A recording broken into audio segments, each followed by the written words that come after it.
Off the air. What's up, Meredith? What's up, YouTube? Hey, David. Okay, so this is our new place to hang out, talk a little longer, talk about things we probably wouldn't bring on air. I want to talk to you about, so Father's Day is coming up this Sunday. Yes. And father of two, for those of you taking notes. Yes, and grown kids. Yours are up and out. I should have said father of two I don't hear from anymore. But you know what that means? That means they're having a fun, busy, productive life. And I've done my job. That's right. I'm clinically depressed. Text your father, boys. Maybe they're on YouTube. So what was the question? Okay, so Father's Day is coming up, and the father of all fathers, Nick Cannon. Oh, boy. He has 11 kids. Yes. Did you see this online? I thought it was fake. Is it true? So he wants to give all 11 of his kids the opportunity to connect with him on Father's Day. Okay. So because there's 11 of them, I started thinking, what is the most fun way for all these different kids with the different baby moms to show up and see him on the same day? So first, I was like, well, maybe like COVID when we did those birthday parades where he stands at the edge of the driveway and the kids and the moms drive by and like, Happy Father's Day. Here's a macaroni necklace. No way. Here's a tie. You toss the present out into the driveway. So can you think of any other creative ways to knock out 11 kid meetings on a Father's Day? Well, with today's technology, I mean, it would be so impersonal, but Zoom, you know, you got the Brady Bunch boxes. It would be worse than Brady Bunch. Here's a story of a Nick Cannon. The other one I was thinking is a merry-go-round.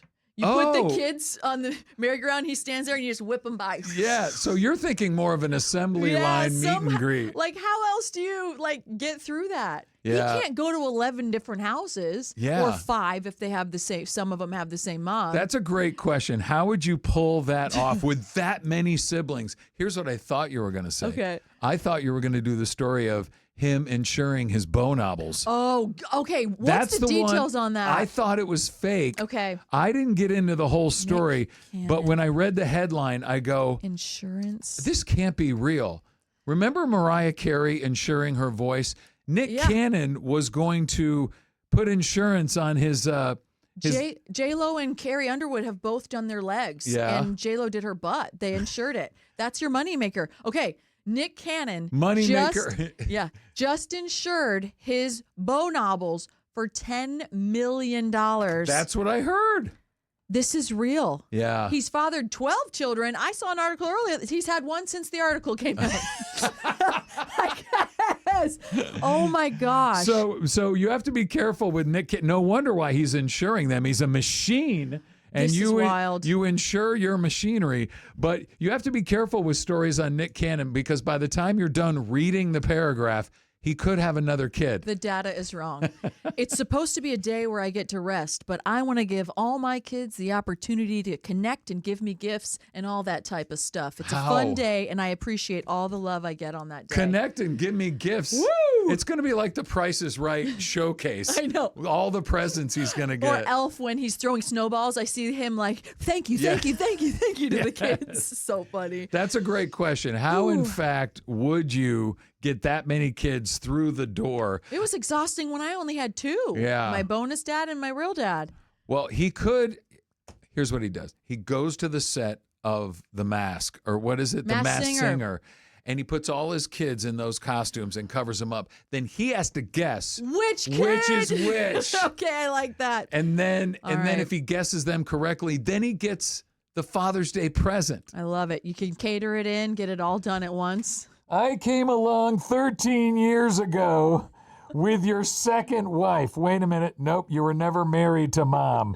But that would be great. That is so funny. So it's either a merry-go-round, an assembly line, or the Masked Singer. I like the Masked Singer because then it also serves as a promo for his day job. Nick Cannon would film that and syndicate it. For sure. That's the next move over, Kardashians. Done. We're done here. That's I don't even know if we have to talk about anything else. That's good. Oh gosh. How about a quick follow-up to the video that I saw? We talked about this on Facebook because we're desperate for attention. Yes. And that is, a woman went to Italy and she found out, she's a good cook, she found out in Italy, they told her, you don't wait for the pot to boil. You take your pasta and you put it in regular water before it even starts to boil.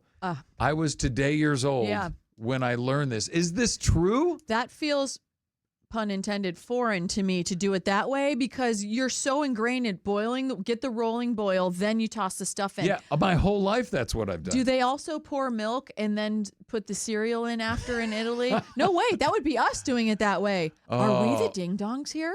I don't know. Now I have to try this. I don't even know if it's real because with Instagram, you got to take it with a grain of salt in the boiling water. I can't imagine. I've never put the pasta in regular water. It's one of my favorite things, though, like pickup sticks where you hold the pasta and then let it go and hopefully get the perfect fan. The way they do that? Yeah. That's not how I do it. How do you do it? I take my stack of pasta and I jam it in the side of the water and force it to kind of melt a little.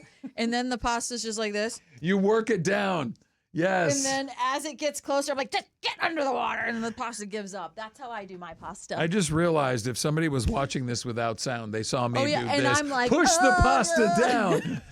But it like you bend its will. Yeah. Like all of a sudden the pasta's like, okay, fine, I'm noodles now. Which, by the way, you're taking that joy away if you put it in before the water boils because A, it's not going to do anything at room temp water, and B, you're not sticking your hand in boiling water to do that. Also, fun random fact, my dog loves eating raw pasta that falls on the floor, and it's the cute. It's like that is very crunchy. It is so cute. I love when animals make those crunchy sounds. Can you tape that the next time? For sure. I sure will. I'm going to try to see if I know Cheyenne, my dog, loves when pasta falls on the floor. Like if a little bow tie falls down there, she's thrilled. It's the best. However, I've never seen her crunch raw pasta. Give it a try. We'll have to try that as well. My dog will eat anything. Will it crunch? We'll play a little game. Yep, including Legos, which he did eat a little tire last night off of something. I was like, great. Can't wait to see if this comes through okay. That's going to be in the front yard soon. So funny. All right, that was fun. And now I'm going to be obsessing on Nick Cannon's Bow Novels all day. Yes, thanks for being here on Off the Air. On Off the Air. See what